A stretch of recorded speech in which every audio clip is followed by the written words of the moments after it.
So welcome to all of those that are here. I think we're going to kick that off right now. So just before we do get into our sort of event tonight, and it is my pleasure to be able to host this really interesting cultural space to discuss and to discover and to actually walk amongst the journey of these designers here tonight through the opportunities for Indigenous fashion post-pandemic, put on and hosted by Global Indigenous Management and the Indigenous Runway Project, and obviously during the Melbourne Fashion Festival. I would like to, before we start anything, ask our beautiful Auntie Joy, you're the bottom left screen for me, if you would be able to center us and to bring us into alignment, to connect us or open that gateway. So Auntie Joy, if you're able to, I would like to pass the Zoom baton to you. Nojkan Tyson, thank you. Kai, Bamboo Joy, Warandri, Woi Warang, Balak, Nibana, Ko, Ichinadage. Yeah. My name, hello, my name is Auntie Joy Murphy, and I'm the senior lyric elder of the Wurundjeri Woiwurrung people here across Melbourne and surrounding suburbs. And such an auspicious occasion, I have to say. Congratulations to everyone for coming on board this, and what a wonderful initiative, Tina. Congratulations to you. I have a wonderful feeling at this particular moment with so many brothers and sisters from across many parts of the world. And it's always a wonderful opportunity to share whatever, visions, whatever dreams, our aspirations. And I'm feeling very heightened by the spirits of my ancestors. And I would like to acknowledge all ancestors, elders, and communities across this great nation of Australia and our neighbouring islands. I also include you, all of you, and particularly all that have been associated in bringing this event together. To you, to your family, and to your community, I pay my deepest respects. Each of our Aboriginal communities and Islander communities have their individual way of welcoming people to country. And I've just been out and picked these beautiful branches of gum, the eucalypt, because we, the Wurundjeri Woiwurrung, are known as the Manigum people. This is our belonging. I'm going to take a leaf on your behalf to share with you what we've all been given. And we talk about space quite often. And do we not know that space is encouraged and aided by the very growth of these eucalypt across the world? For us, it is a very honorary thing to do, to be able to share this gift. We hope that you'll accept this gift. It means that you will be welcome to country from the tops of these trees to the roots of the earth. It also means that you join with us to honour the spirits of our ancestors who have nurtured this very land of Wurundjeri Woiwurrung for many, many thousands of years. It is honestly an honour and a privilege to be with you today, and I look forward to what's to come. My language is the Woiwurrung, Waminjakar, Wurundjeri Balak, Yemen, Gundibeg. You are most welcome to the traditional lands of the Wurundjeri Woiwurrung people. Nojkanwala. Thank you. Thank you, Annie. Thank you so much, Auntie Joy. And for those of us attending today and sitting on your lands and the lands of the Kulin Nations here in Melbourne and Victoria, I'm west of the Werribee River. So I pay my respects to those of the Wotherong people out this side. And obviously it's a great little connection we have here amongst different lands across Australia or Te Whenua Moemoeā, the dreaming lands. It's beautiful to be able to see you, hear you, and I just want to, also acknowledge your work beyond this space. That work that you have done for years now, crossing. I don't want to give anyone any recognition of your age, but I'll just say, you have been a very prominent figure, and by the looks of, the things that you have done and the people that you have welcomed to these lands, and being able to speak on behalf of and a representative of a tribe or a nation of people that have kept these lands safe for thousands of years is very, very honorable in terms of where we sit at the moment, to have you here and open the space for us today. So thank you so much, Auntie Joy, to be alongside this panel and be welcomed by someone that's welcomed people such as Nelson Mandela, the Dalai Lama, and, someone from the Australian Order of Merit is something that is, very special to this event in particular, and also will help our other Indigenous people here gathered here today, or other First Nations people gathered here today, to be able to communicate and feel familiar in this space, even though it is online. So Thank you, Tyson. Awesome, Auntie Joy, and we will be coming back to you during this webinar. So what I will do quickly is I will introduce my co-host today. So Meg Fisher, thank you very much, especially for all the work that you have done in the last couple of hours and the last couple of days. Meg, if as a quick little bio for you guys watching, is an experienced fashion designer and consultant for emerging and developing brands. She currently runs FIBR Studios, a company which offers brand development, garment design, tech pack sampling, and production. She studied at UNSW, studying a double degree of design and commerce, and now works with primarily small to medium-sized brands, helping them to enter the fashion industry with confidence and equipped with all the skills necessary to succeed. And I can confirm that she definitely has those skills, especially the last couple of days. Meg has primarily worked in the sustainable fashion sector and aims to educate brands on how to make their practices more ethical and eco-friendly. So thank you very much, Meg, for not only welcoming me into the space, but also for helping create this presentation for our attendees today. I might just pass it to you just to sort of, give us a little bit of an indication of to who you are and where you sit today. Thanks, Tyson, for the introduction. I've been working with the Global Indigenous Runway for about a year now, and it's been so amazing to see develop. And I'm so excited to meet all the designers today from, 6 different countries, I think.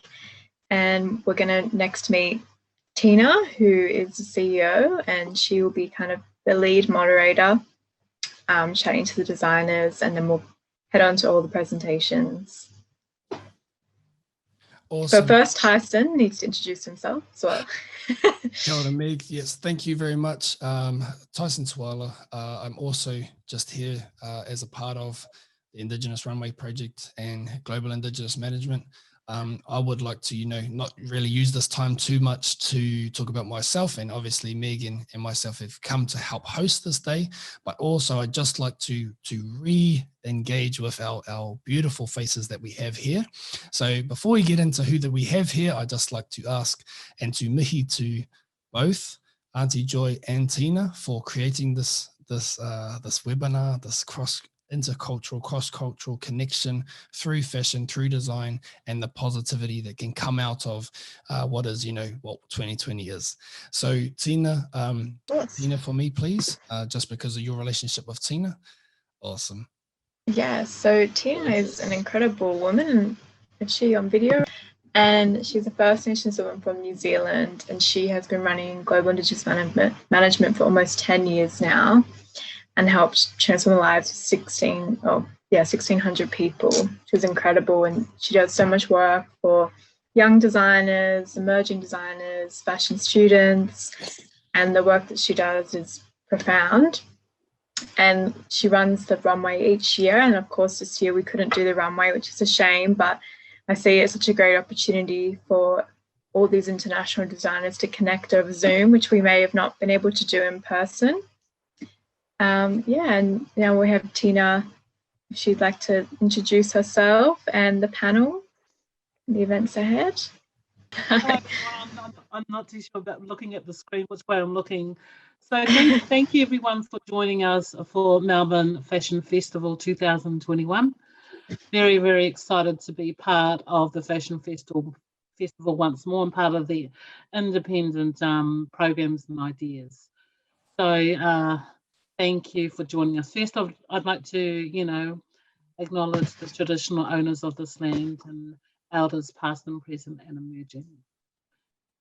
In my own language, I'd like to acknowledge my own people. He kororia ki te atua I Rongarawa, e maunga rongo ki te whenua he whakaro paikinga tangata katoa a akoa kōwai. It was glory to God on high, let there peace be peace on earth and goodwill to all mankind, no matter whom and no matter where. So kia ora everyone from my language. Global Indigenous Management, the runway has been, like Meg said, has been going for the past, we'll be celebrating 10 years being part of the festival next year. So we're in our 9th year. We're also in our 11th year for the program, which is Indigenous Runway Project. As Meg mentioned, that this is our first time as part of Melbourne Fashion Festival that we haven't held the Global Indigenous Runway.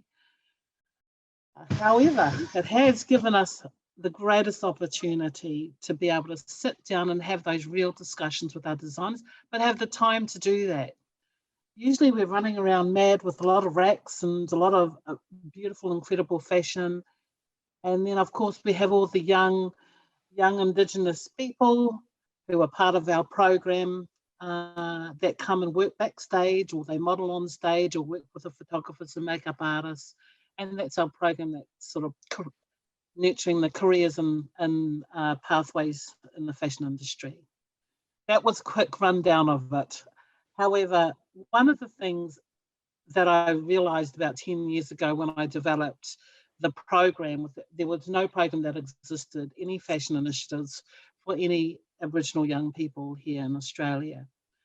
And for me, as an Indigenous young girl, a First Nations young girl in New Zealand, I also experienced the same thing, where there was no career pathways for us there. And then when I came here, I realised I was asked to do a makeup program, working in an education program with Aboriginal families in Victoria, and asked to do a makeup program, and found there was absolutely nothing of fashion, as the young people were crying out and saying, we want to do fashion, why can't we?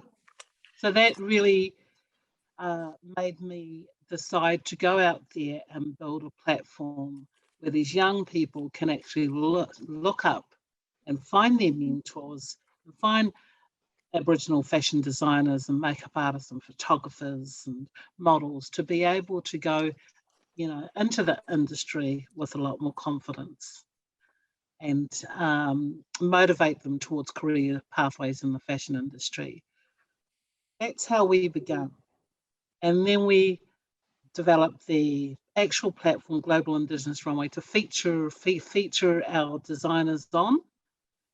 And we've been working with them for the past 9 years. So it's such a pleasure. And we do, during this time of the pandemic, there's been a lot of changes for everyone, as we all know.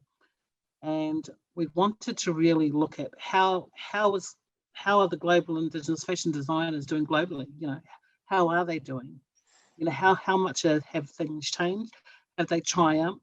Have they faced their challenges, or any challenges that have come forward?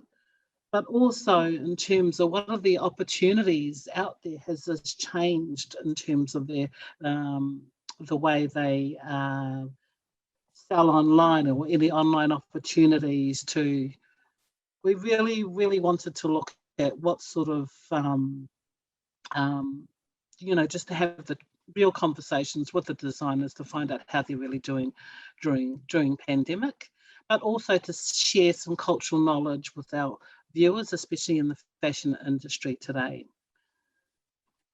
So that brings me to introducing this incredible line of fashion designers.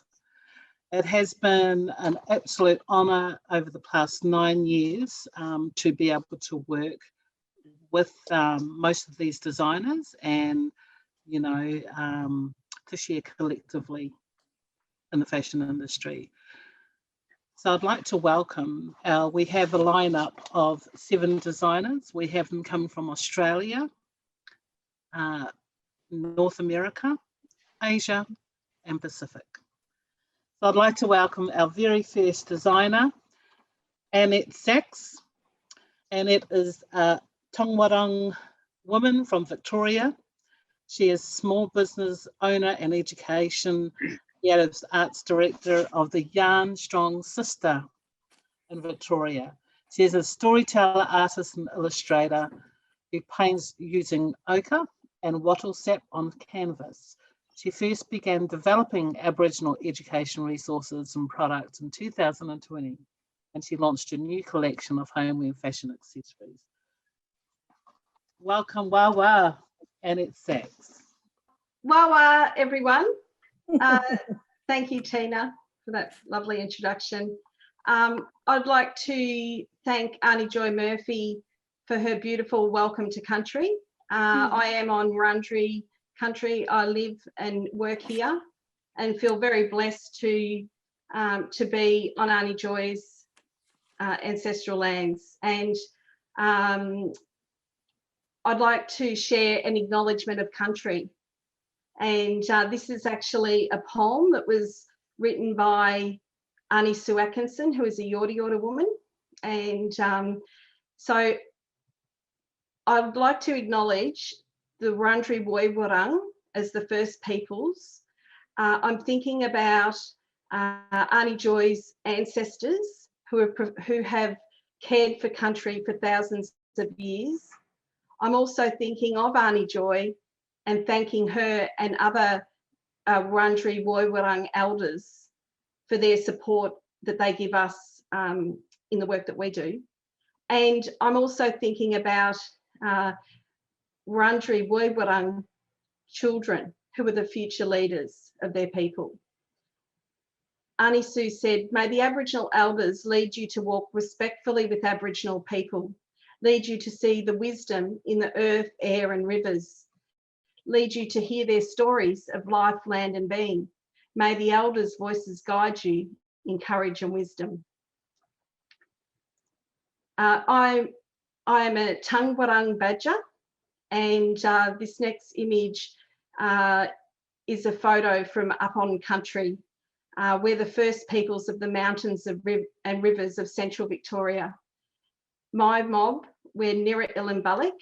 That's our clan group. We are the cave and creek dwelling people. And as Tina mentioned, I've been an artist for 30 years.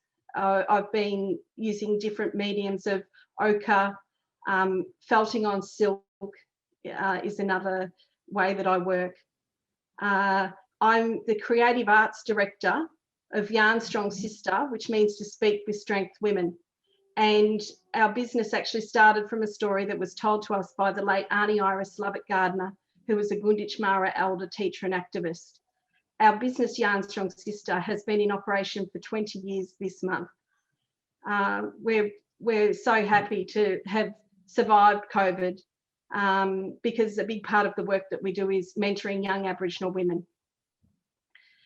I am a designer of Aboriginal children's toys, and I've got my little, this is one of them, this is Mayilla and Barcha, and have been working through fair trade for the past 8 years in Nepal to have our products developed. More recently, I have begun designing Aboriginal homewares and Aboriginal fashion accessories. As a First Nations designer, my connection with my creation stories are really important. And I'd like to share with you an image of my daughter on country. This is Kiella. She's now 15, but she grows up being immersed in culture. Our stories of waterways, land and sky country is reflected in my designs. I'm inspired by traditional cultural knowledges that my Aboriginal elders have taught me and passed on to me. Yarn Strong Brother is our fashion label, and we are about reviving, reclaiming and representing culture through fashion.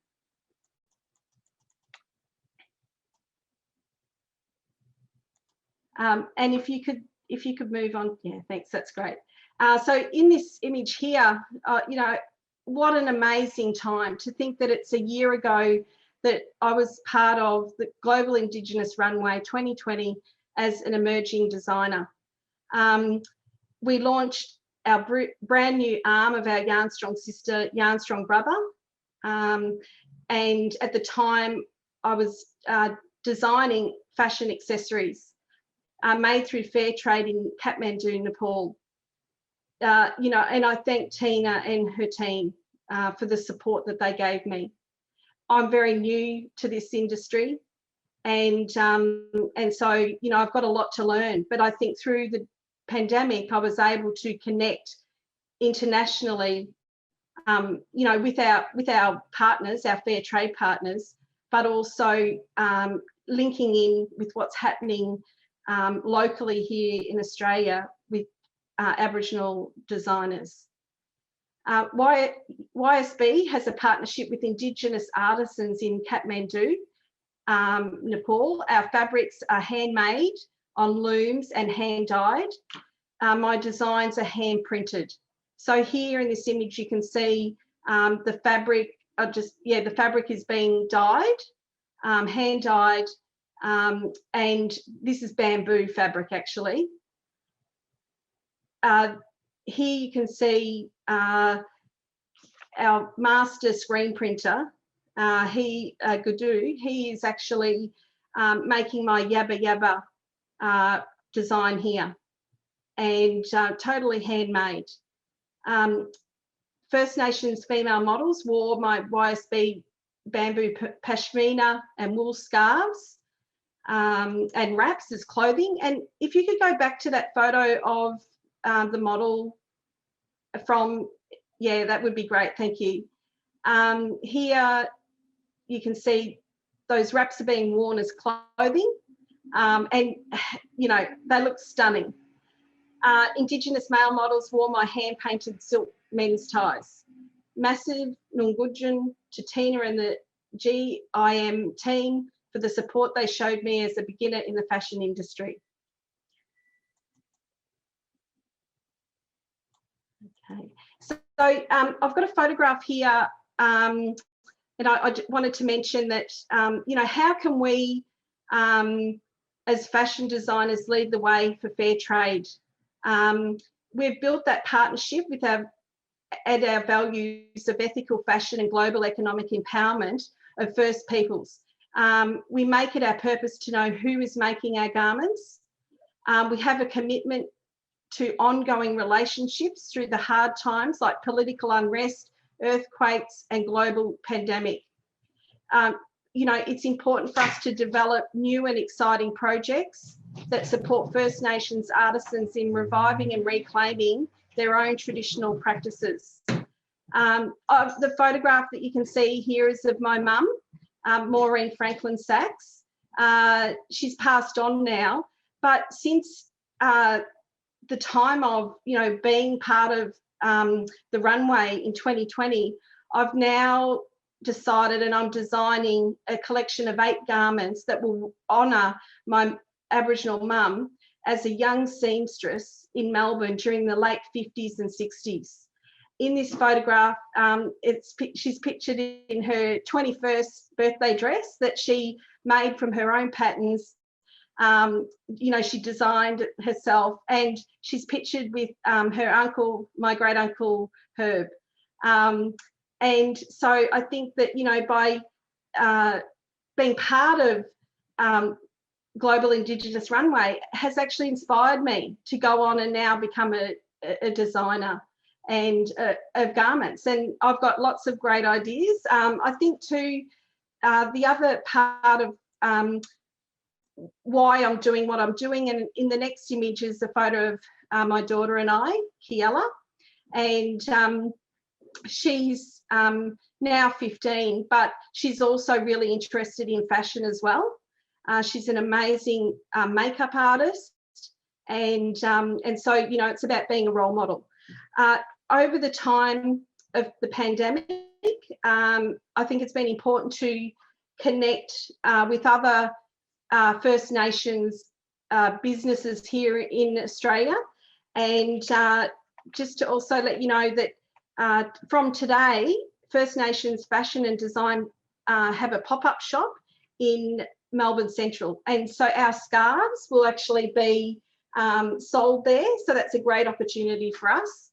And yeah, so I think that I hope that you've enjoyed my presentation, and I look forward to some questions later on. Designer all the way from Queensland, Cheryl Creed. She's a proud Aboriginal woman and a direct descendant of the Gangari, Pita Pita, Duru, Kanju and Quandamuka people from Queensland.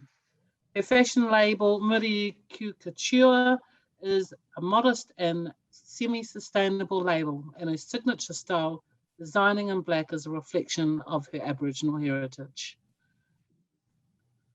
Muri Q Couture black fashion has appeared in Melbourne Fashion Week, Mercedes-Benz, and most recently, the last 3 weeks in Milan Fashion Week. I'd like everyone to welcome Cheryl Creed. Hi everyone, how are you? Thank you for that introduction, Tina. It's good to catch back up with you again.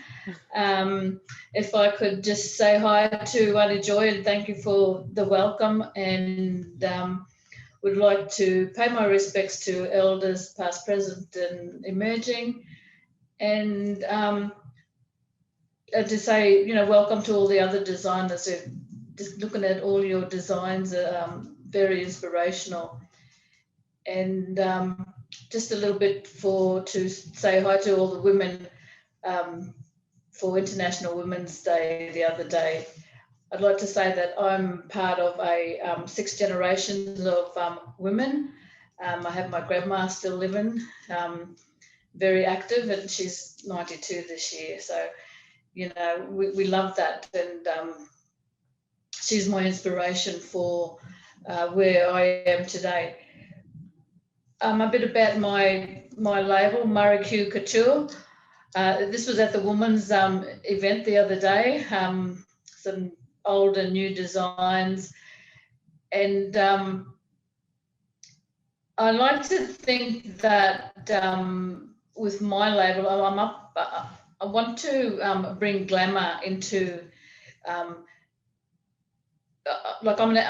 see myself as an accidental designer because at my late age, in my 50s, I was asked if I wanted to do some modelling, and my sister asked me, and I just said, "Oh, look," gave her that sort of funny, strange look because we're in our 50s, we're grandmothers, and cute little size, plus size there, and I was just thinking to myself, really pleased, and she goes, "No, they're looking, local Indigenous fashion."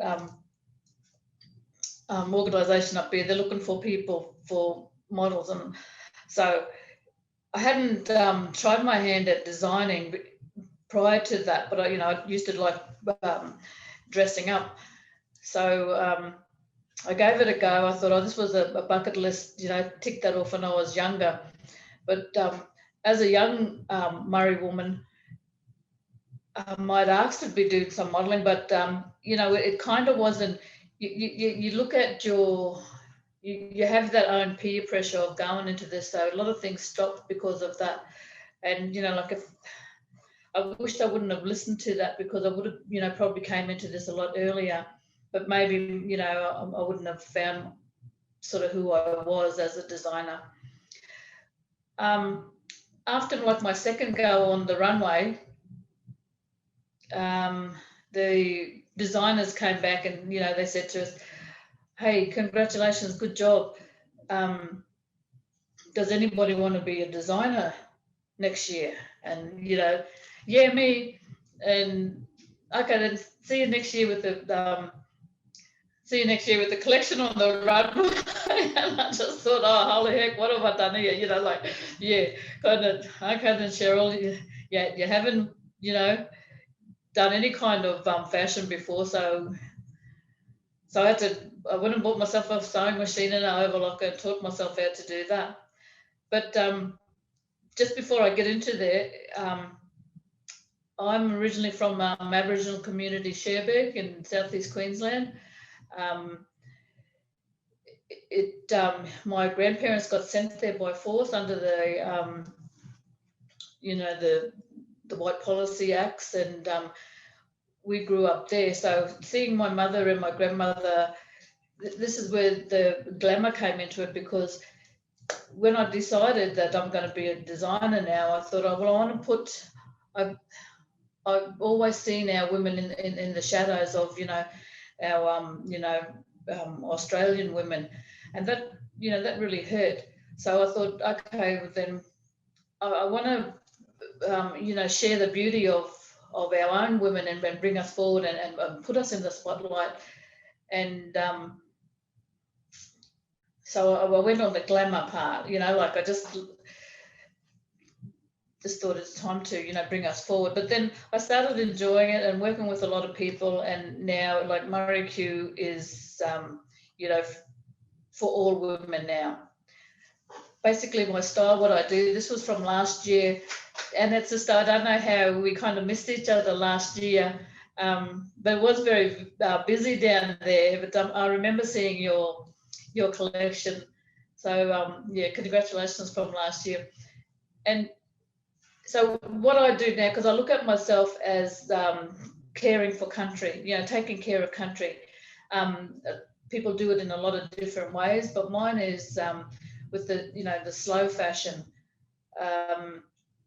I basically go hunt around in the secondhand shops for stuff that people have thrown away, which would otherwise, go into the landfills. And, it's bad enough that they're developing on the land now without sort of clogging it up with, all this waste with the fast fashion. So I'm hunting around in the secondhand shops. I'm looking at, choosing all stuff that I like and bringing them back home, pulling them apart and redesigning them into new fashions. And yeah, giving them a second life. And I've been enjoying doing that. And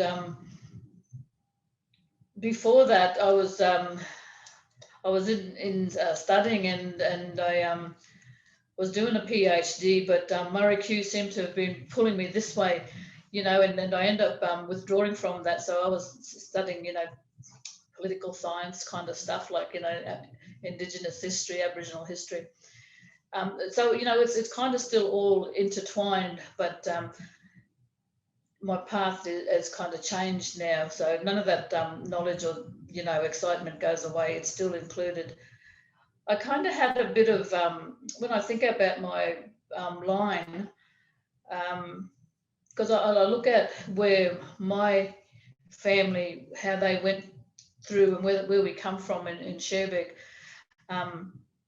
because we were kind of pushed away from the rest of the world, and no one could see us and we couldn't see them, so we didn't know what was happening out there.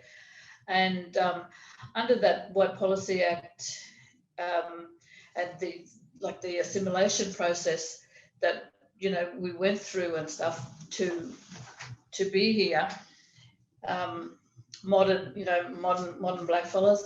So I looked at my fashion and I thought, I'm kind of calling it like, because of what I do, I pull it apart, redoing it up, and it's evolving into a new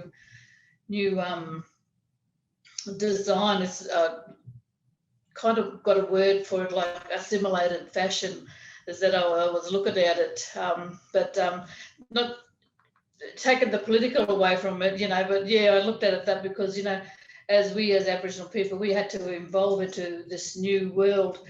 And, I'm not putting the assimilation is not a word that we like using. So, but we'll just go through them with the designs. Okay, I've recently invited to the Milan Fashion Week. This was a really, I think,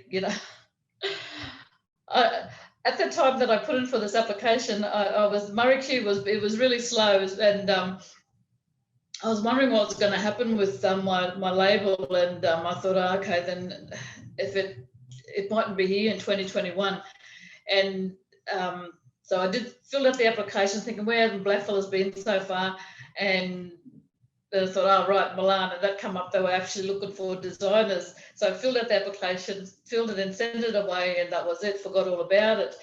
Some of these gorgeous pieces here. Yeah, very European style type of presenting there. And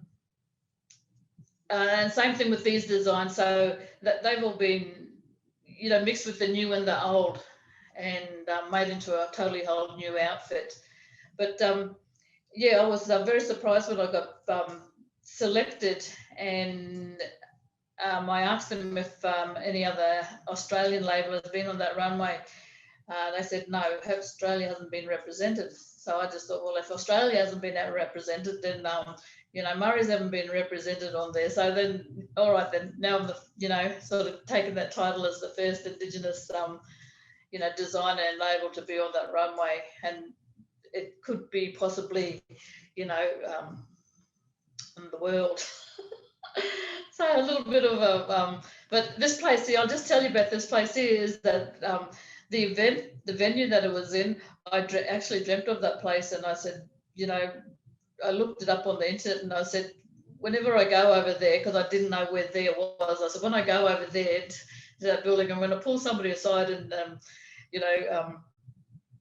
take a photo and say I've been there. Then I was told that, that was where the event was being held. So, a bit of,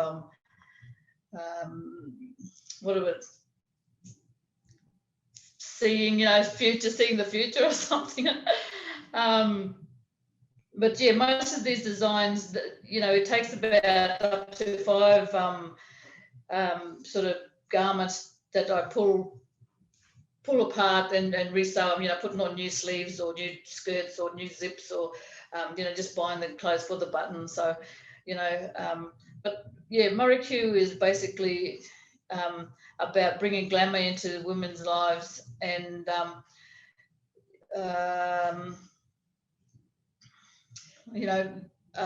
the black, yes, represent my background, because I don't do many artwork on my, but this particular collection here, I chose the black, the polka dot, that the polka dots represent the Aboriginal art, because it represents like an oral language.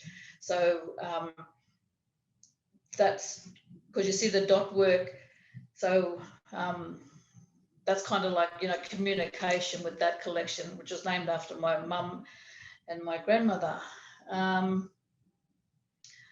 What else with Murray Q? Oh yes, and last year when I went down to Global Indigenous Runway, I thought, Tina, you had lifted my label up a bit, going down there, and I was really happy to be on that runway with you, and it did lift my profile as a designer. So thank you for that, and it allowed me to step up again and up again. So this is kind of the top where my dream would be as a designer.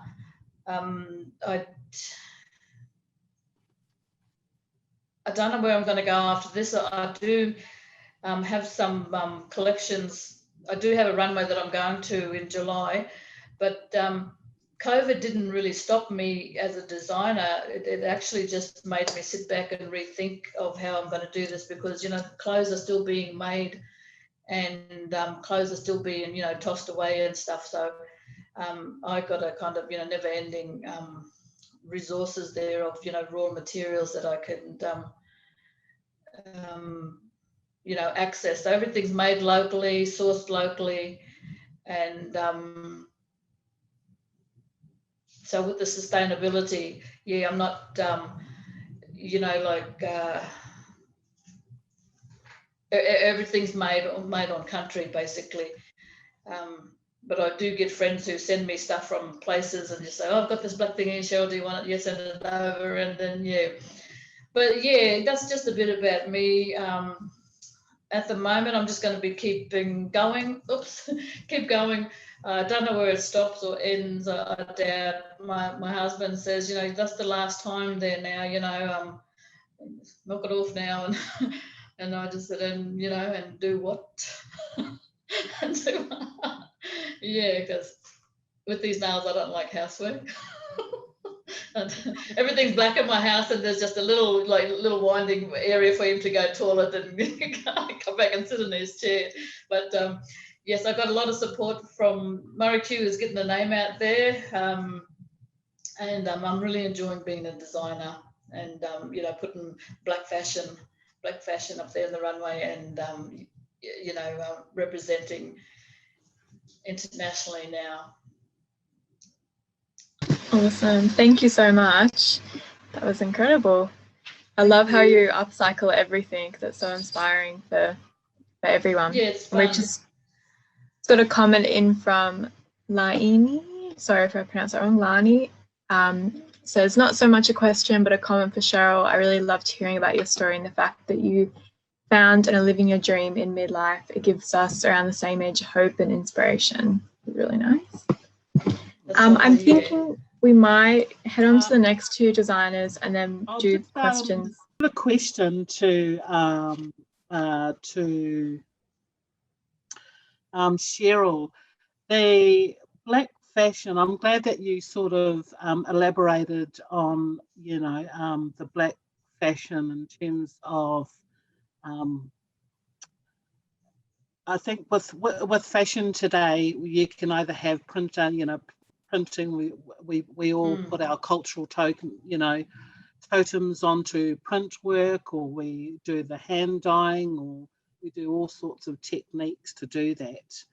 So can you sort of elaborate more about the storytelling with the black fashion? I know you sort of touched on it with the dot work. Okay, with so black fashion, because as a, you know, Aboriginal designer, so it's got like kind of several attachments to it. Black fashion meaning that, you know, it's an Indigenous designer. Black people are making the fashion. Because of the color of, you know, I only design in black.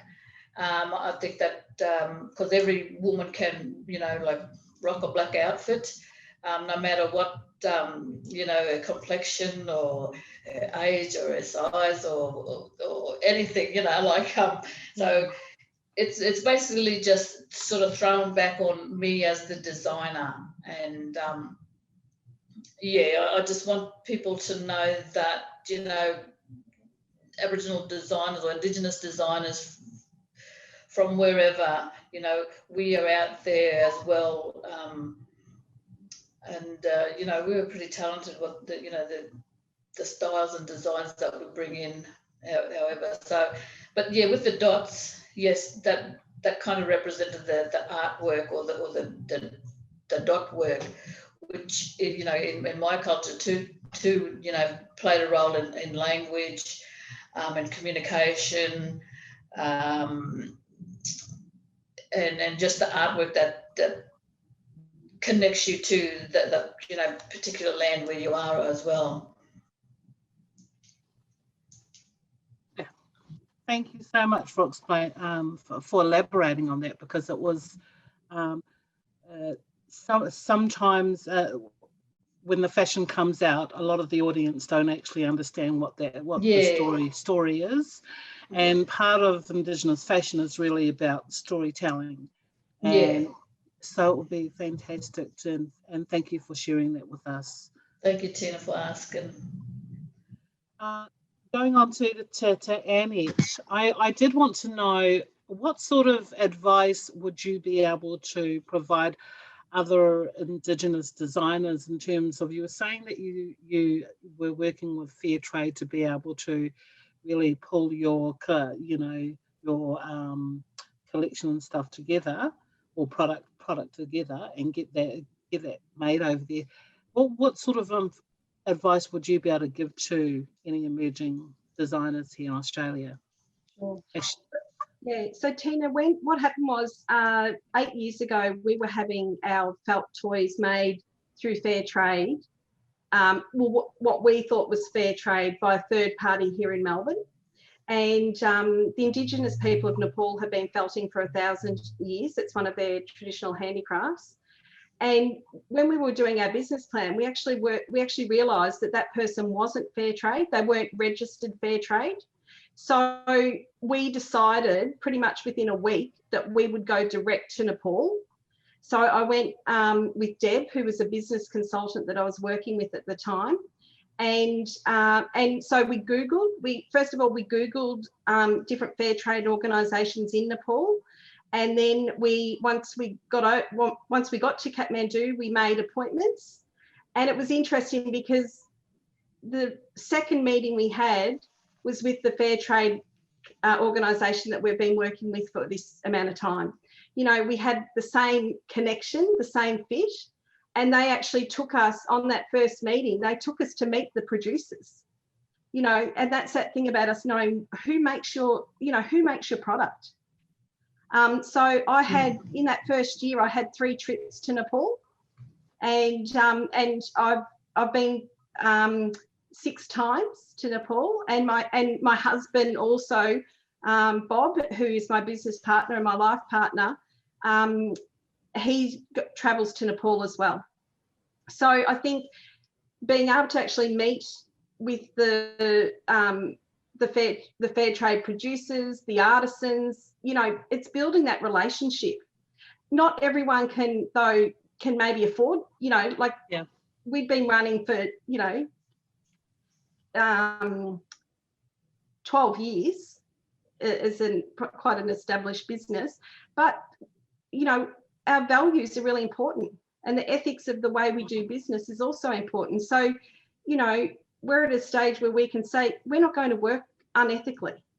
We have always said that is, you know, that's really important to us. Since COVID, obviously we haven't been able to travel to Nepal. So we have, now that we're working on this new collection, we have weekly Zoom meetings. I mean, I hadn't even done Zoom. I didn't even really like Skype. I think a lot of us. Yeah, but I've actually, in my business, now everything is online. So I'm quite comfortable. I run all my training sessions online. So, so I think, you know, I would say to young Indigenous designers, it's about making connections. And I think we can do with what the pandemic has shown us is that we can make those connections across Australia and across the world, being online. And I, you know, I think too, now that, you know, it was a very traumatic time. So now I think that, you know, our business has survived. We still employ, you know, we're able to employ our team and still mentor young Aboriginal women. And then also by us working with, you know, through fair trade, we are actually helping Indigenous women and children in another country. Yep. So we've got this cross-cultural partnership. And I think it's, you know, one of the great things about First Nations people is that we do face-to-face a lot better. And if you can't, the Zoom is something that we've all had to learn very fast during this pandemic. But I'm getting the hurry along because we've got quite a line. But thank you so much, Annette and Cheryl, for your beautiful discussion today. My pleasure. Presentation, we thank you. Our next designer hails all the way from Canada, originally from the 6 nations of the Grand River in Ontario, and living in Bookwin Magong, unceded Indian Reserve. She may have just moved from there, recently moved, but nestled on the largest freshwater island in the world, Manitoulin Island in Ontario.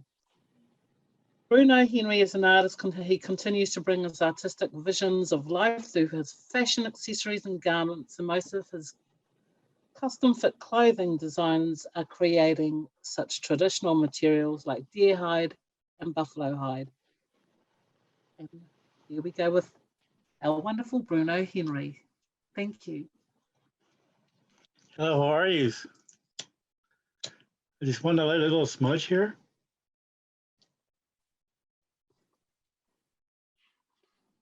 Just to get started. My journey's been a long one, I guess you can say. Started out as an artist at first, photographer, and I got into clothing design probably 20 years ago. But I want to introduce myself and my language. My Cayuga name is Kaho Geho, which means canoes gathered on the shore. And I would like to acknowledge the land which I'm speaking from is the ancestral lands of Wendat, Anishinaabeg, Haudenosaunee, and most recently the Mississaugas of the Credit. Also, the land my Haudenosaunee relatives secured by treaty is currently under threat from colonial state and corporations. I'd like to speak in tribute to those who continue to care and defend those lands and waters. So thank you. I'm very honored to be here. I'm coming to you from Toronto right now. As Tina had mentioned, I lived on Manitoulin Island in Wikwemikong. That's where a lot of my first inspiration started from. Like the land there is just amazing. Like I said, I'm an artist too. I'm a First Nation artist and a photographer, a stone carver. So I do quite a bit, and a jeweler as well. And clothing design is one of my my creative designs, I guess you could say. But I started it's almost 20 years now since I started.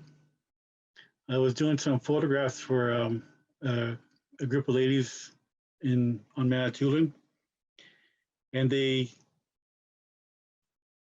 I was showing pictures to one of my friends. She said, "Can you make one of these for me?" She has First Nations ancestry from the Mohawk Nation. So I said, "Yeah, sure, I could." And that's where it all started. I still have that original design too. I call it Origins because that's where everything started from. And I didn't do really my first show until probably 2007, maybe in Barrie, and I did a number of small ones throughout Ontario, Quebec.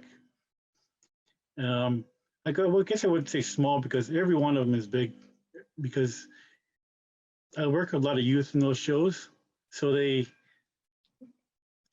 that could be a game changer for them. Their self-confidence grows from being in a show like that, even if it's small. Like their confidence just explodes and grows from even one show.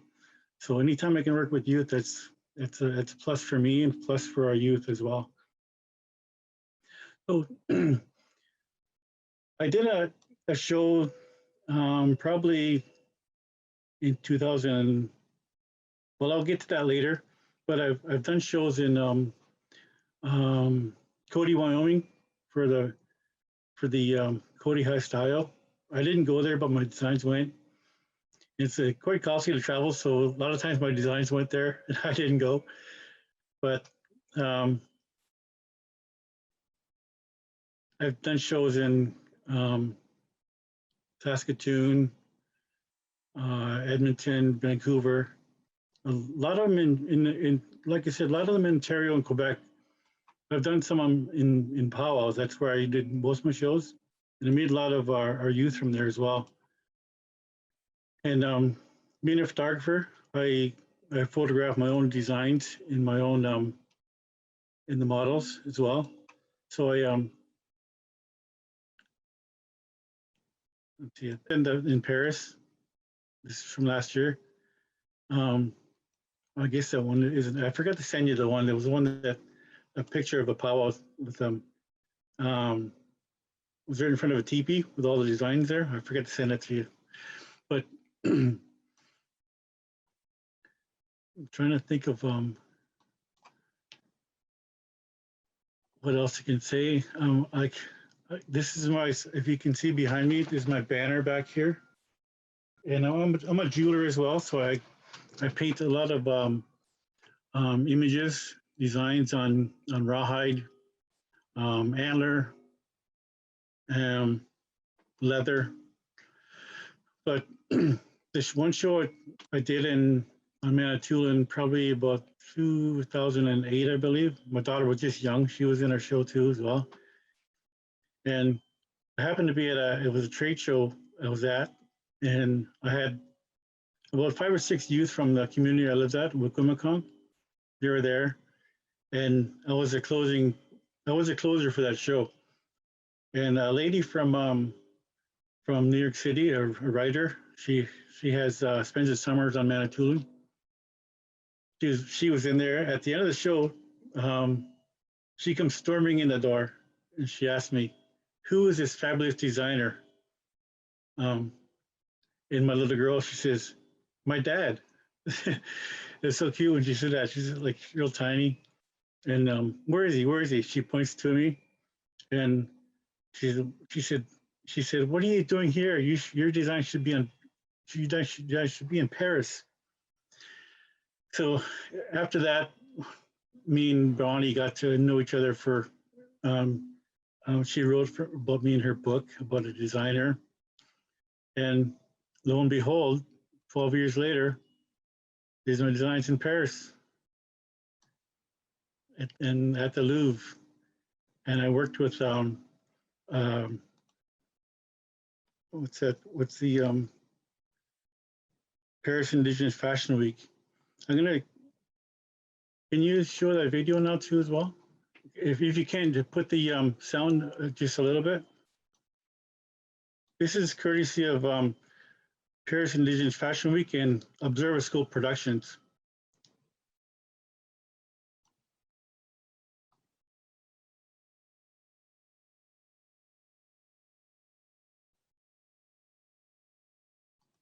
The music for it was from a guy, a group from Ottawa area, produced by Flying Down Thunder and Rise of Shin. All these pieces I made are like one of a kind. They it's hard to make because they take so long to make. They take about minimum 20 hours to as many as 70. There's one, the white one with the long fringes. That took me 70 plus hours to make. And every time I have a show, I try to have a number of designs ready for that show. And they're pretty much all show pieces, but they are, but I do custom orders too as well. So that's my presentation. And thanks so much, Tina, for Thank you so me much, to be Bruno. so honored. We're honoured to have you. Thank you. Thank you. Next, we have Farah Sugar. Farah Sugar is from the Sawinikan design. She is a proud Cree woman from the Piapot First Nation, located in the prairies of the Saskatchewan, Canada. When Farah Sugar started sewing regalia for her children to wear as powwow dancers at the Piapot First Nation, she never imagined her future as a fashion designer. Her designs are featured on New York fashion catwalks and Australian fashion festivals. Welcome, Farah. Hi, everyone. So my designing label is Sawinikan, which is sugar in my language, my Cree language. And I first started designing when I actually met Tina. And it was, I think we communicated through Facebook, Tina.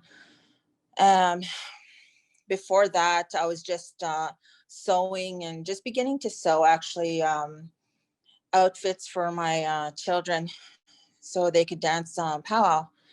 And it was you who invited me to my very first show. And basically gave me the courage to continue on with designs. The the pictures that you see right now are basically the first collection I've ever done.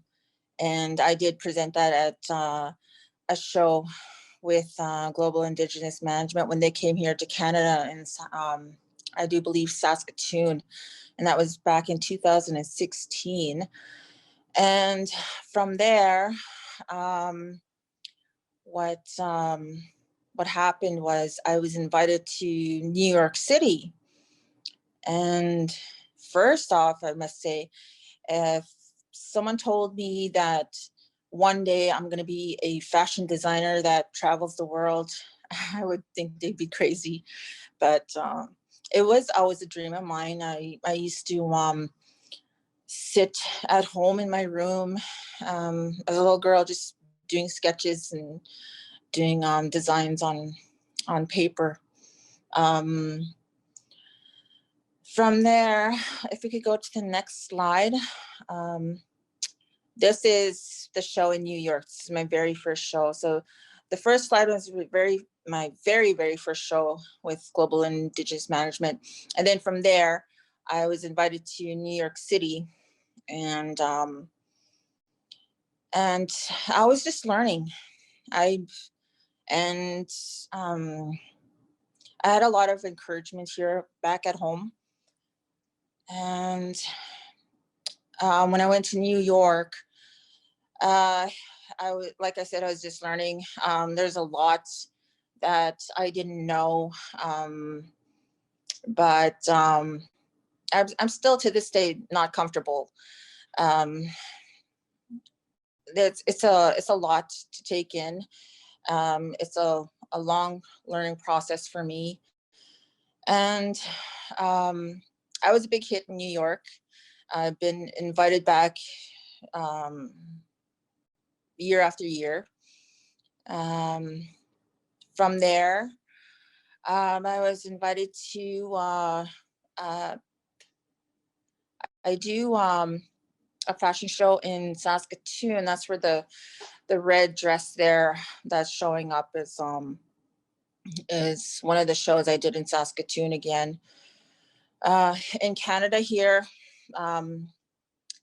there's not very much you could do when it comes to fashion and shows. It's very minimum out here in Canada. I think Canada is just leaping into the fashion industry as well. We do have shows in Toronto and Edmonton and Vancouver, and here in Saskatchewan, but very little. So that's why I would prefer to just travel into the biggest cities in fashion industry. I've been invited to many places. I've been invited to Paris. I've been invited to Milan. I've been invited to London, New York, LA, and then pandemic hit, and contracts that I do have signed out there are still pending. The company still expect me to complete them, which I'm very happy to do so once this pandemic is over.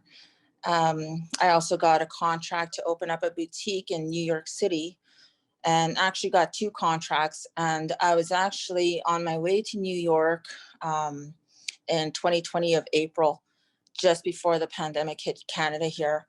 I was going down there to choose which company I was going to go with to open that boutique at the Soho district, fashion district in New York City. Like I said, I'm still learning. It's only been 5 years, and right now, because of the pandemic, I'm focusing more on technology, websites, social media.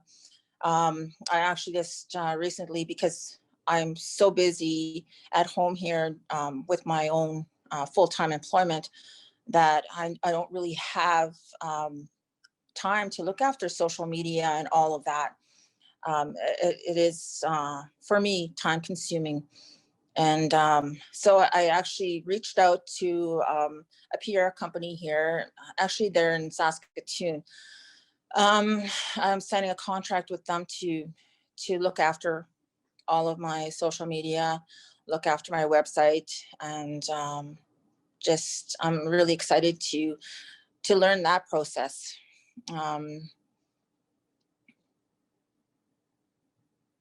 This again is the first show that I did. Can we go to the next slide? And here is the Saskatchewan runway company that I do a fashion show with. And this fashion show is in Saskatoon as well. If we could go to the next slide.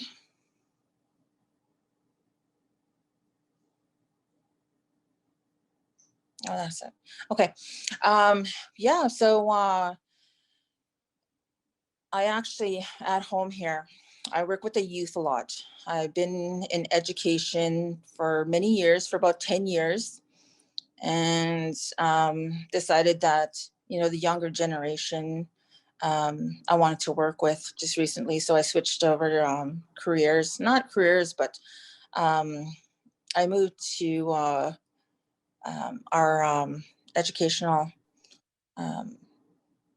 department at the elementary and the high school level now, and working with the youth and doing presentations about my travels and designing and that, and, you know, encouraging them to see that, you know, if I could do it, they can too. I live on Paipa First Nation. I was raised out here, and I never really lived anywhere else.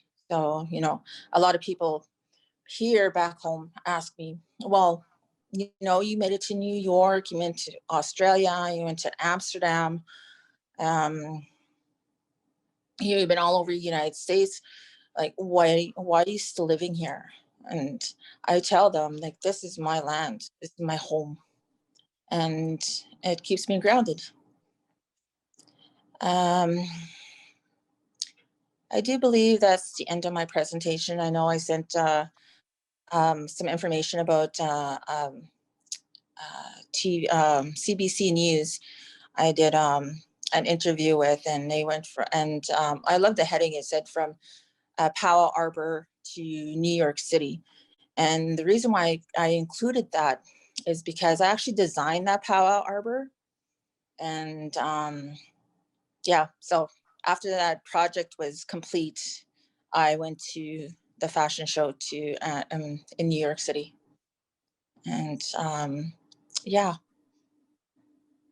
it made headlines, but that's the end of my presentation. So I know I kind of zoomed through it all, but No, that was fantastic, Farah. I do have a question. Mhm. In Saskatchewan area, did the government actually include a strategy for COVID and dealing with COVID, especially for local businesses and retailers? Yes, we do have something in place.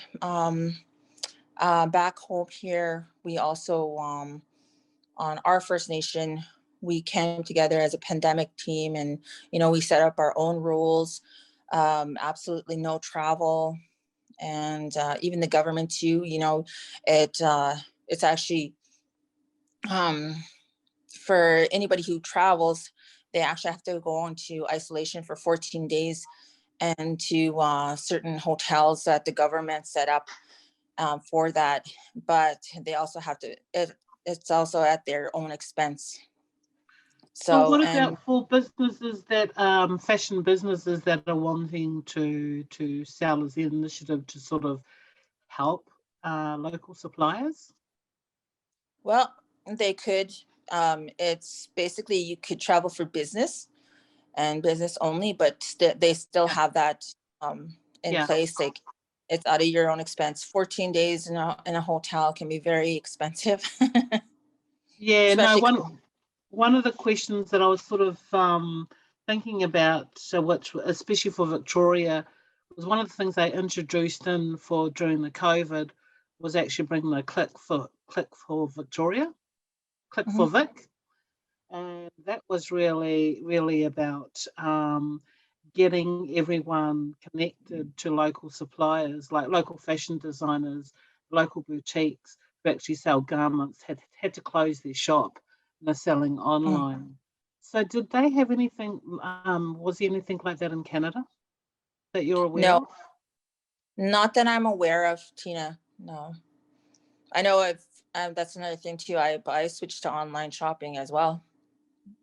You know, going out, we focus more on essentials and shopping, and just going out there just shopping for clothes, and that is just not something. Yeah. Yeah. But no, I haven't heard of anything. Oh, thanks so much, Farah. I just wanted to quickly shoot a question over to Bruno. Bruno, because you use the traditional techniques in a lot of your work and a lot of your designs, would you be able to basically share with us in terms of what type of process you use in doing that when you're working with The process? Yeah. Well, I get a lot of them. My supplies from factory tanned. I find it's easier to work with, and it's all hand stitched. There's no threads. It's all hand stitched with my hands and a hole punch and all laced together. That's why it takes so long. So it's such a lengthy process. And there's one design in that video that you've seen. I incorporated rawhide with the leather right onto with the dress. I don't know if you can go back to it or not, but wow. So I'm using two different it's in the video. I'm using kind of, and it's the same medium, but just different times in the process, I guess you could say. Yeah. But we also have a question from the audience from Jenny. She was wondering, from both you, Bruno and Farah, what is your main piece of advice to young aspiring designers? I'll let you go first, Farah. I would say just believe in yourself and be true to yourself. Things happen for a reason, and you know it'll all fall into place if it's one of your dreams. Yeah, myself. I see in my social media circle, I see so many amazing youth designers, accessory designers, and also some fashion designers. And they're going to be our next generation of designers coming up, and they're just going to explode even farther than we dreamed of. We dreamed high, but they're even going to go farther because they're so tech savvy. They can do the Instagram and even work Zoom. This is the longest I've ever been on Zoom. You believe it? But, yeah, just work hard at it, keep at it. Myself, I didn't go to a fashion school. It was all, I didn't know, self-taught or just in me. One lady asked me, Bruno, do you do too much? Do you think you do too much stuff? Because I was doing jewelry, photography, stone carving, and clothing design. I said, no, I can't. If these young designers, aspiring designers, have that in them, all that, keep it, because it all makes who you are. So if you have all that in you and you want to design, do it, because that's gonna all of this and all my leathers here, it's all going to inspire you to create and find your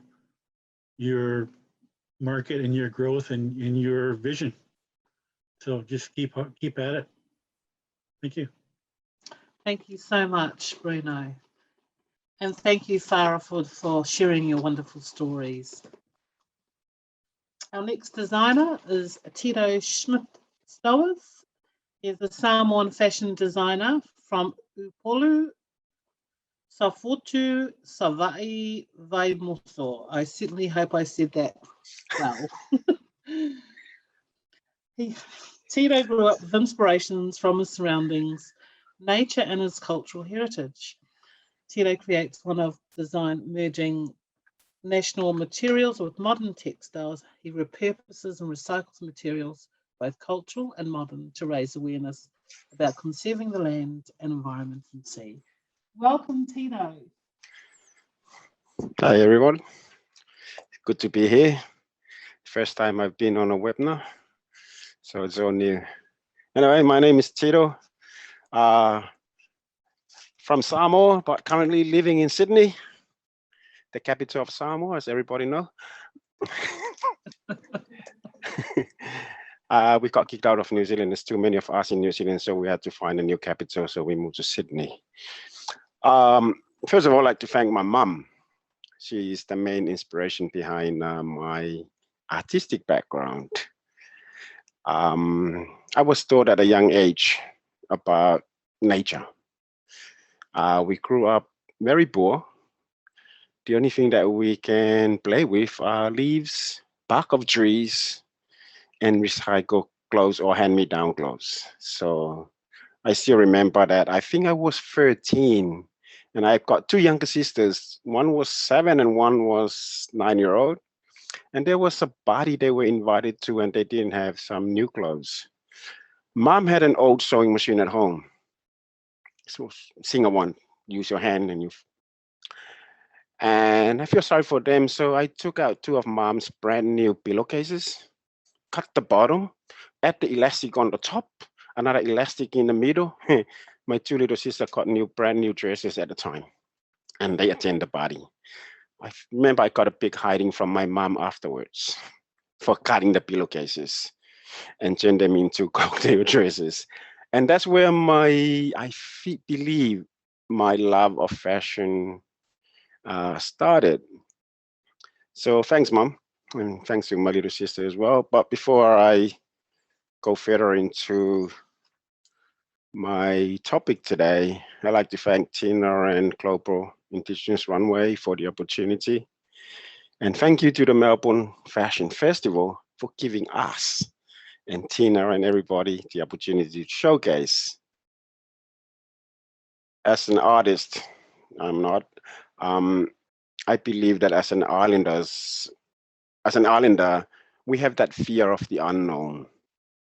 We have that fear of stepping out of our comfort zone. We always compare what we know to the modern world when it comes to fashion. So instead of us going into it, we always just second guessed ourselves. But that was the old me. Until I start accepting my work, embracing what I do, and loving what I show, that all that fear disappeared. The fear of Pacific Island fashion designer versus European fashion designers is very big.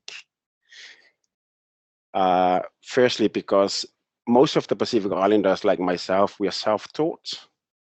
We teach ourselves how to make things. So most of the clothes or the art we do, we use recycled materials. And also they tell stories of our past, stories of our ancestors, and story of our land. Then comes to why do Pacific Islanders like myself, there's not many of us in massive fashion week, like the Paris Fashion Week, the London Fashion Week, the New York, the Milan. Because when you go online to apply, to showcase, you see that they always encourage designers who were taught in fashion school. They have a certificate to show, to prove that they can draw patterns. So us, Pacific Islanders, Indigenous designer, we have this knowledge that cannot be taught at school. It was injected in us.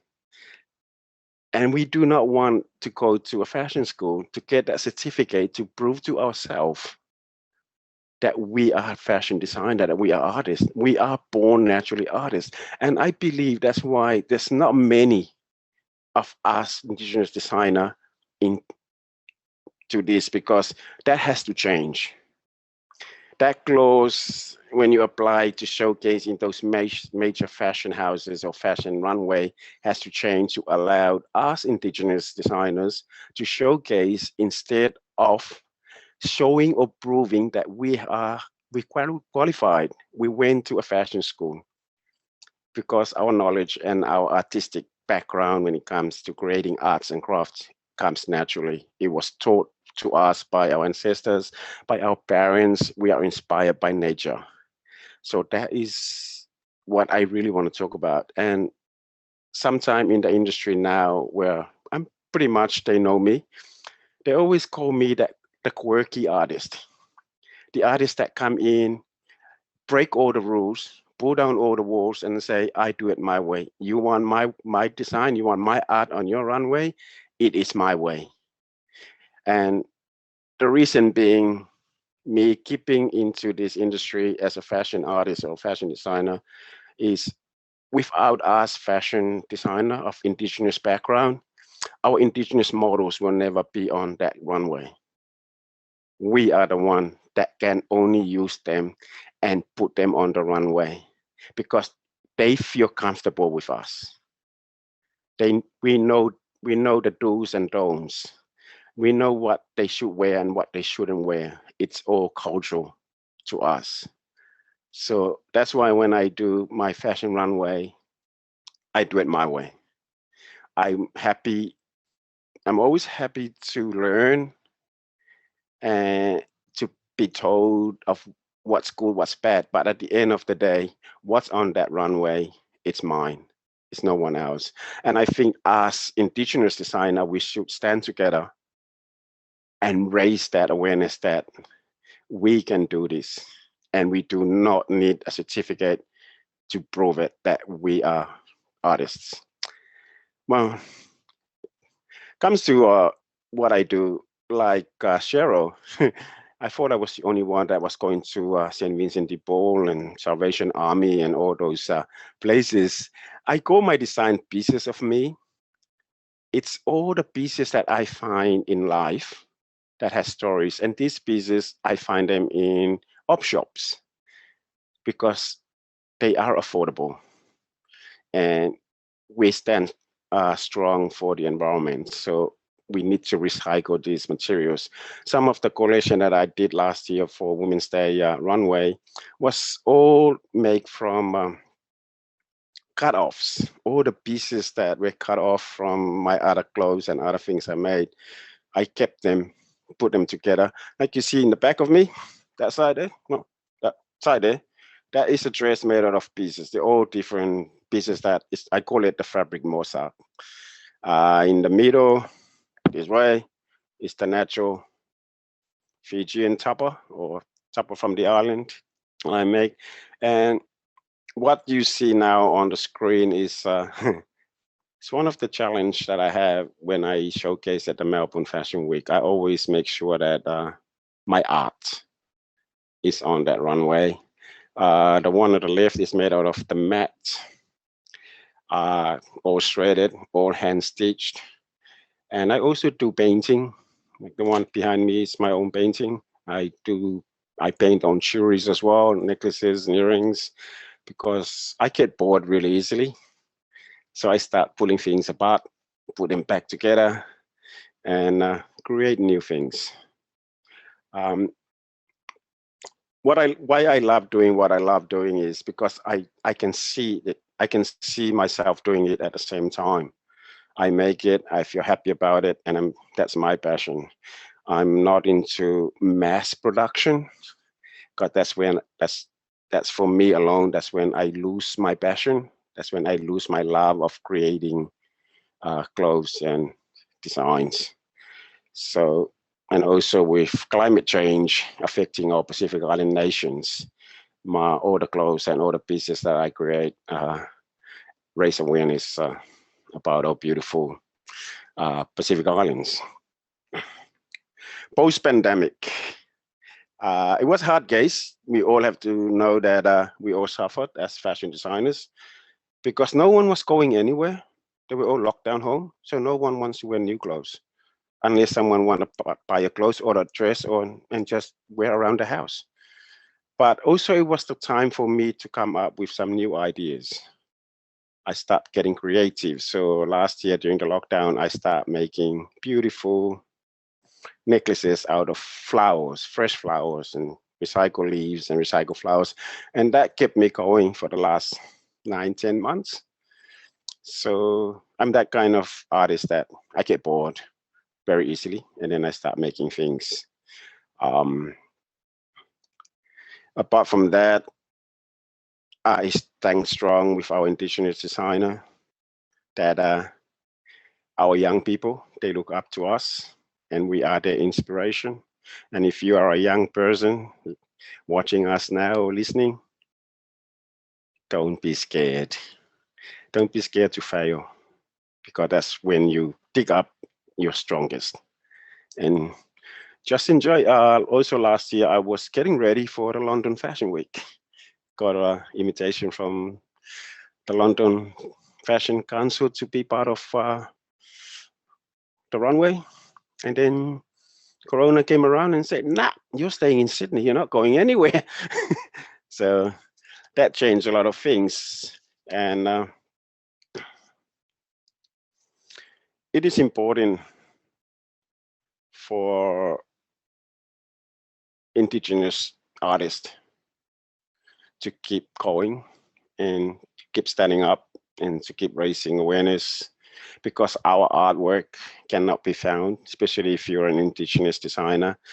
Our prints, our motifs, our fabric, most of them are all natural. Our ideas are very raw. And it's only us that can promote that. And I conclude by saying, I heard so many times, you should be in the Paris Fashion Week, you should be in the London Fashion Week, you should be in the New York Fashion Week, you should be in the Milan Fashion Week. Why can't you come to a Samoa Fashion Week, where you see everything fabulous? You see models from all walks of life, and that's what we're best of. Thank you, everybody, and good luck, everyone. Thank you so much, Tito. Thank you very much for sharing the story. I know that we're running out of time. We've actually gone over time. We had a bit of technical difficulty at the beginning. And however, I hope you'll still continue to join us for our last two speakers and incredible designers. So our next designer, Victor Mari Bugilet. Victor, yes, thank you. Founded the Kendama social enterprise, which aims to empower Indigenous women living on mountain slopes and ridges.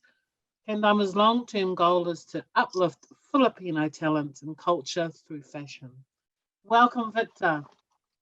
Thank you so much, Tina. Thank you so much for having me. And I've always loved being with fellow Indigenous designers, because I think that this is a safe space for me. I also just want to say that this is largely where I started. The Melbourne show that I was in, I think 2 years ago, was it in 2018 or 3 years ago in 2018, was my first international show, which gave me the confidence to, like do other shows in New York and Paris and so many other places like Hong Kong, for example. So yeah, let's move on with the first slide then. Next slide, please. Okay, so I started in 2017. I was in law school. So the next slide, you're gonna see the timeline. So this is the social enterprise that I built. It's called Kendama. It means power in the Tuwali language in a Hulongan village.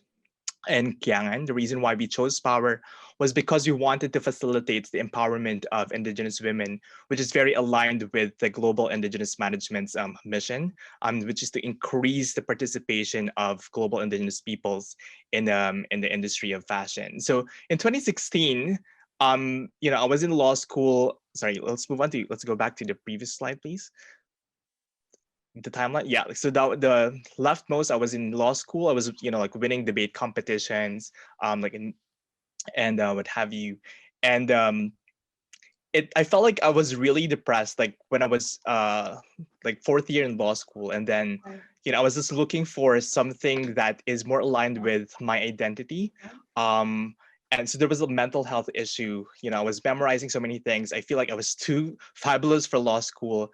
And then just like a lot of millennials and probably the new generation, I just Googled what is the meaning of life. So it was an existential crisis. And I ended up with the the Singapore Foundation's,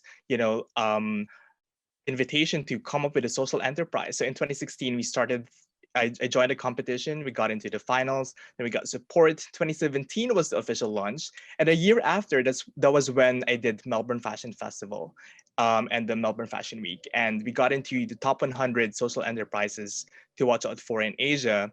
The year after we launched. 2019, I did New York, did the show in Paris. We did a Miss Universe collaboration. Like right behind me actually is one of the clothes that was worn by Miss Universe Philippines, Gazini Ganados. And we had a partnership with Belle de Jour. So we do like webinars. We also had a collaboration with Miss Earth Nigeria. In 2021, I'm doing New York Fashion Week by September, and I'm collaborating with Miss Universe. Just 2 days ago, I think I also got a call from a contributor from Vogue Italia. So we're hoping to do a feature. Hopefully that would actually push through. And we were thinking of like Pia Wurtzbach as one of the, Pia Wurtzbach is Miss Universe 2015 as one of our models for that photo shoot. So let's move on to the next one, please. Next slide. So yeah, so that's how I started. I also have started the media company, and whatever earnings I got, I helped finance the social enterprise. And then moving on to the next slide. Next slide. Yeah. So this is the community that we're supporting. It's in a village. So those are the fabrics that we're creating. So the partnership that we had with this community is amazing, largely because I also have Indigenous heritage. Okay, thank you. Next slide. So we conduct trainings. So we are really just not just a fashion house, but we are a social enterprise really helping the community with weaving and so many things. So we've built 3 weaving centers. We've conducted weaving workshops with the support of the Philippine Textile Research Institute, as well as the National Commission on Indigenous Peoples in the Philippines. Prior to the pandemic, we had 29 weavers. Now it's down to 15 because of the pandemic, unfortunately, but we're trying to keep the numbers up in the days to come. Okay, next slide. So that's one of our workshops. And so how is it going at the moment? So currently we had like 3 strategies. Okay, next slide, please. So obviously digital escalation is one. So last year we skipped some shows, but this year we're gonna do it again. We had a grant with Oracle NetSuite for the digital transformation.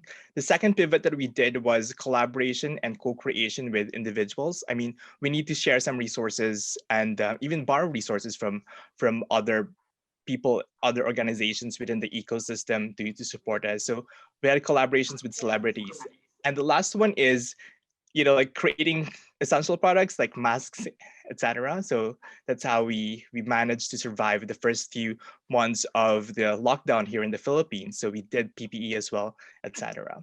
So yeah. Okay.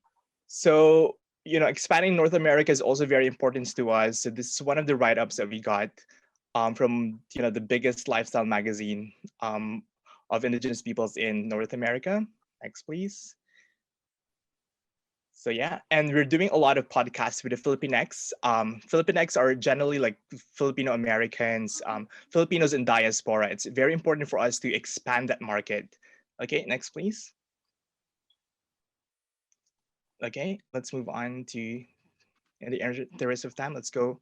Okay, so our way forward is to build brand strength. So we're doing a lot of like shows to increase. We want to increase media mileage to get celebrities and stylists help us. Like here are some of the samples. You can just quickly go through some of those. So yeah, so those are the interviews that I did. There you go. Next, please. Okay, next, please. Yes, those are local celebrities from the Philippines. If some of you guys might know her, like we have Loyas Longo, who's a Broadway artist as well. And these are popular figures in the Philippines too, celebrities. So one of the things that we're also doing is to make sure that we have efficient operations by sponsoring and donating more looms as well as weaving centers for the Indigenous people. Okay, next please. And last thing that I also want to share with you is that monitoring the social impact is very important. I know that we all have goals, but we have to make sure that we get to monitor each one of those, because whatever we cannot monitor, we cannot manage. So if we truly want to have an impact in the Indigenous communities, then we have to make sure that we have a clear theory of change and a clear way of measuring the social impact that we are creating, not just for ourselves, but for the people whom we want to support. So that's pretty much it. Again, thank you so much for having me. And I really hope that I was able to share the story of my people. That's it. Thank you very much, Victor. It was incredible sharing there. Our final designer coming to you today is Taonga Huia Maxwell. She is a Māori designer from Rotorua in New Zealand, who was showcased at New Zealand Fashion Week and Melbourne Fashion Festival. Her designs have the modern man and woman in mind, with sharp styling and traditional Māori art designs of rāranga, tāniko woven works, and stylized Māori icons infused on natural fabrics. Welcome, Taonga Huia. Kia ora koutou. He mihi tuatahi kia Auntie Joy, he tuakana o tā mātou mahi, me te ahi kā. He mihi nui kia koe hoki, Tina, te rangatira o tēnei kaupapa. Me he mihi koutou, koutou katoa. He uri ahau, Ngāti Maniapoto, Ngāti Te Kanawa, Ngāti Apukura, me Ngāti Uekaha, ko Taonga Huia tōku ingoa, tēnā koutou, tēnā tātou katoa. Kia ora, I just did a quick mihi to Auntie Joy, our tuakana, and ahika is the person who stays at home and keeps the home fires burning, or the ones that are Indigenous to the land. And Tina, a big mihi to you too, because it was through Tina that I really got my foot, or really got my my desire to become a fashion designer. So at the tender age of 55, I decided to enter the Melbourne Fashion runway after having done a Bachelor of Māori Art. Prior to that, I had been in the insurance industry for about 25, 30 years and the Māori Land Court. But due to health reasons, I had to leave and followed my next passion, which has always been making things, creating things, right from when I was a child. So if we go to the, one of my first things that I made was when I was 10 on an old sewing machine. It was my grandmother's sewing machine. And obviously at the time, she didn't have a lot of resources either, so she used curtains. And I made my first skirt, which I thought was absolutely fabulous. So from making things, I decided to create a business out of it when I left, and started off with a little gift shop. And as part of that gift shop, selling Māori Indigenous products, I decided I needed to make sure I had a lot more knowledge. I thought I had a lot of knowledge, but I decided to go back to school and do a Bachelor of Māori Art. And I found out I didn't have as much knowledge as I thought I did. And so as part of the Bachelor of Māori Art, at the end of my course, I did a collection of hand-printed clothing items as part of my end of year exhibition. And that was in 2017, moved over to 2018, which is when I met Tina and was invited to Melbourne Fashion Week. Now, my design concepts are much like anything that I create, and that is telling stories based on what I know. And what I know is who I am, what my culture is, and what my surroundings are. One of the ways that I tell stories is my Finding a Topic Festival, which inspires me. And so my first collection, I wanted to acknowledge our traditional Māori fashion designers who I identified as Māori weavers.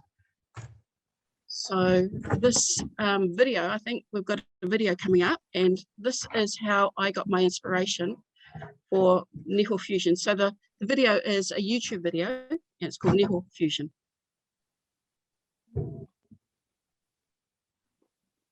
And there should be some music with it. If it goes through, if it doesn't. So basically, I like to do research. Research is a pretty big part of my design concept process.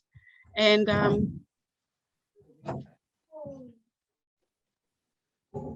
so I like to take images, and I don't like to recreate the garments. I like to be inspired by the garments. And with this one, what happened with our history was that we so readily, in the 1800s, we so readily took on board our colonizers' materials and fabrics that we almost lost our knowledge in weaving. And so what I wanted to do was to take the tartaned fabrics and blankets and things and assert our cultural heritage by reconstructing actually the fabric using a weaving pattern. So this isn't tartan, what you're seeing here on the right hand side. It's actually what we call niho. Niho is a triangular pattern that we've used in weaving for a long time. And that's why I've called it Nipple Fusion, because basically it's asserting our history using a different format so that it's globally of interest and of interest and demand or desire, so that we're not just telling our own stories to ourselves, we're educating other people as well. So that's how I like to create my garments. And this is one of my grand aunts and my mum. So I've come from a weaving background as well. Fusion. This image here is part of the collection that I showed at Tina's Global Fashion Week in Melbourne. And then further on in the end of the year, I showed this collection called Nipple Fusion. Now I'm just going to throw something at my Nipple because he's making a lot of noise in the background. This, one of the things that I enjoy doing is educating. So the pattern that's used in this red garment is called potama. A lot of people, in particular the tourism industry, seems to have defined meanings for some of these icons and designs of ours. And unfortunately, because it's in writing, because the tourists think that's the meaning of it, it gets carried on. And unless you know your history, you don't know that this pattern called potama is not actually Stairway to Heaven, like a lot of people think. It's actually about whakapapa. So as you go up, the male carries the lineage of your whakapapa. And the red and black was there was a whole story about for the audience. Whakapapa is family lines, yes, lineage. Yep. Sorry. And this collection was about whakapapa, the relationship between Hine Nui Te Po, who is our god that looks after people who have died and they go to the underworld. But contradiction to that, there's also the matariki, the stars, who also have a relationship to our dead as well. So I've chosen red and black and potama because potama represents the ongoing relationship and connection that we have to our ancestors.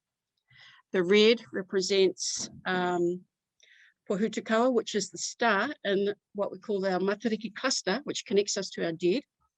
And then these long arms were also in recognition of Hine Nui Te Po, who's in the underworld. And so these are the stories that my garments tell when you look further into it. But from face on, you don't necessarily see it. And as a Māori designer, I don't feel that everything I do has to look Māori. I conceptualize from a Māori kaupapa, that collection. And then the next lot of dresses on the next slide, going back to matariki, when I was conceptualizing what matariki could be and what death could look like, I didn't feel that death had to look ugly and be horrible. So the next slide of dresses, you'll see they've all got sequins. They're elegant and they're beautiful. The next slide, or the dresses at the back, the next slide, sorry. And so there was a selection of garments that I made that I wanted to be beautiful, and they weren't obviously Māori, but I chose a fabric which had sequins, which reflected clusters of stars, and I used a lot of netting and tulle, because in our story about Matariki, there is what we call Te Wakaorangi, which is a cluster of stars. That cluster of stars is called Te Wakaorangi. So these are just our stories. And the captain of the waka, Taramainuku, he cast out his net, which is why I used lots of tooling and netting. And for that year, he collects the souls of those who have passed on, so that on the rising of Matariki, the cluster of stars, he releases those souls to the heavens. And so for me, this does not look like Māori, but it's been conceptualized purely from a Māori kaupapa.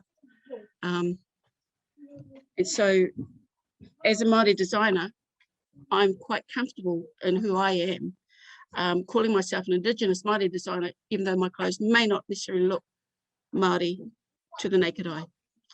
So this was my collection in 2019. And also that same year, I was in New Zealand Fashion Week, and I created a collection called Puweru. So again, I do my research, and we go to there should be an orange collection called Puweru. I did my research on what we call moko kauai. Moko kauai is the art of tattooing a woman's chin. And so again, to give you the thought process, our wahine are the only ones that wear, our women are the only ones that wear moko kauai. And in our stories, women were fashioned from the earth. So I used, from kokowai. So I used the red earth fabric of merino. And then I wanted to have a process that might reflect the traditional art of moko kauai. So back in the day, they used to have their chins carved and the skin was opened up and the ink was inserted. Modern day times, it's nice and smooth, but I didn't want the nice smooth look. I tried satin, I tried cotton, I came across merino, and I wanted that gnarly look. So I've taken a traditional kōrero, traditional kaupapa, and I've used what we call reverse applique. So those fabrics are layered. There's merino on top, a stabilizer, cotton underneath, and I've basted, hand basted, and then I've sewn the designs, and then I've cut away the top so that it opens up. And you see the color underneath, and that reflects the process of uhi, or traditional moko kauai. And I used a 70s aesthetic initially because there was a book called Blue Privilege about a gentleman who painted all these old ladies with moko kauai, and then I brought it into the future with some more contemporary looks. Next slide. Next slide. Where are we? Oh, so this is, so that was my, the Puweru, the moko kauai one was my entry into New Zealand Fashion Week as an established designer. And I then, so because I haven't been doing this for very long, and because of my age, I decided, how do I get out there amongst all the other fashion designers? Because it's clearly a big space, which is why I challenged myself to make some statements, to make some collections which made a statement, and managed to, in 2018, to be chosen by Middle Motor to enter New Zealand Fashion Week as an emerging designer, and then again in 2019 as an established designer. Now, here I am going to Auckland to do a runway in New Zealand Fashion Week, but I still hadn't shown my collections locally. So I organised a fashion show myself here in Rotorua to show the locals so that I could get myself out there, because I've in these last 3 years, I've still been trying to figure out how do you become a label or a fashion label in Aotearoa. 2020, I did, these were pieces that were in a runway this year, which was cancelled due to COVID, but we did some photo shoots anyway. And these are just things that I create and put into the shop as my bread and butter items while I'm in the process of creating something that I like to make. So I'm not fast fashion in terms of my original collection designs. I have been trying to create an understanding of what sustainability is for me. And for me, sustainability is careful consideration of what I'm creating and putting out into the world, and quality fabrics and quality construction. So for me, if I make something of good quality, I hope it will last a long time. Giving the background of the designs, which are original, I'm hoping people will appreciate those as well. And so that for me at this moment in time is sustainability. These are some of the designs I've made for rapaki, skirts and scarves with some of the local girls. And I also design earrings. This here is sustainability. This fabric was not the right fabric that I had ordered. And I did the burn test, and to me it was polyester. I didn't like it. I didn't want to sell it as a scarf. So I created a collection out of it. So limited, yeah, it's amazing what you can make. And that's who I am as a designer. Kia ora koutou. Thank you so much. Taonga huia. I'm going to put it back to the audience and see if we've got any last questions for our designer panel. Hey Tina, this is Tyson again. I'm just popping in. We had an anonymous attendee ask a question, but before that, I'm just going to make a shout out to Adriana Menendez, and I hope I pronounced your name correctly. Her comment was for Tito. She said, "I love your story. I'm from Ecuador, South America, and I can understand you. Our heritage, Indigenous designs are in our hearths more than academic schools. Keep shining in your way." So that was, someone coming from Ecuador, South America for you there, Tito, and I loved hearing your presentation. The question I have from the anonymous attendee was, "Hello, wonderful designers. What do you think will help drive Indigenous fashion to the forefront of the fashion industry, exposing it more to the industry and to consumers in particular?" So I don't know who wants to pick that up, but that's just one of the questions, Tina. Kia ora. Okay, I want to answer that question. Yeah, like this is Victor. Thank you, Victor. So I just read the Business of Fashion report fairly recently, and because of the pandemic, people are really turning to sustainable practices. I mean, even before the pandemic, there's already a trend towards that.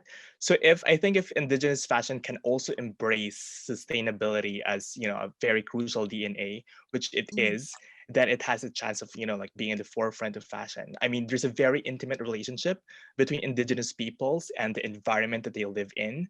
I think like we are really wonderful protectors of the earth. So if they want to go towards sustainable fashion, and Indigenous fashion is the way to go. So that's it. May I add to that as well? As Indigenous designer, I think that we don't need the lights, the glam, the spotlights, the makeup, the hair and things to make our work pop. So why don't we all join together, move our fashion show to the rainforest where we belong and where the natural beauty of our art can be shining. And that comes together to all of us Indigenous designers. We are the only one that can do that. Get rid of the lights and the flashlights and the makeup and the hair, and get all women of all sizes, short, tall, small, not so small, throw them under a tree and let's have the biggest fashion show on earth by Mother Earth. Yes, indeed. That's lovely. I think the Philippines might be calling us soon. Yeah, let's look into that. I think too, for me, what COVID has shown is that Indigenous fashion has that point of difference, because everything else is so cheap to buy online, but Indigenous fashion and Indigenous fashion isn't easily accessible on a mass-produced basis for next to nothing, like Shein and like other online shops where you can buy anything and everything. Oh, thank you so much for that, guys. Can I just say, I feel very inspired. Like listening to everybody on the panel, you know, for me as an emerging designer, I just, you know, I feel really inspired. I feel challenged as well, and I think that's good. So thanks to everybody. Thank you, Annette. Bruno. I want to say in my language, Nyawa Goa. Thanks, a big thank you. And in the language where I lived is Ojibwe language. It's Chimigwich.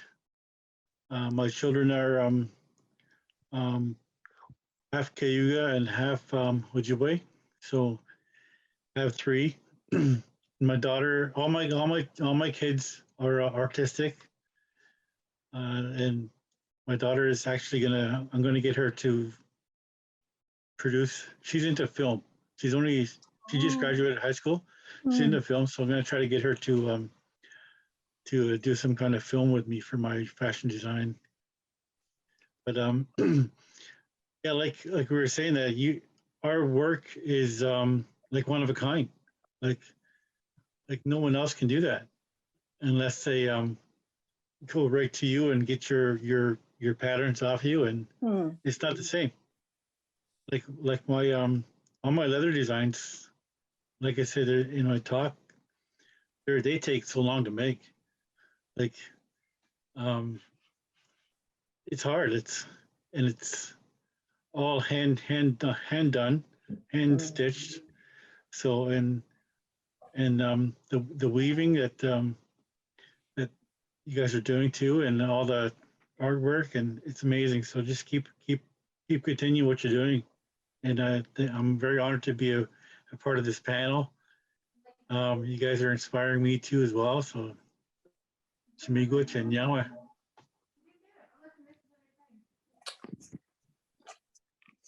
Might I take this opportunity, Tina? Yes, Auntie. Yes. Yeah. Yes, please. Thank you.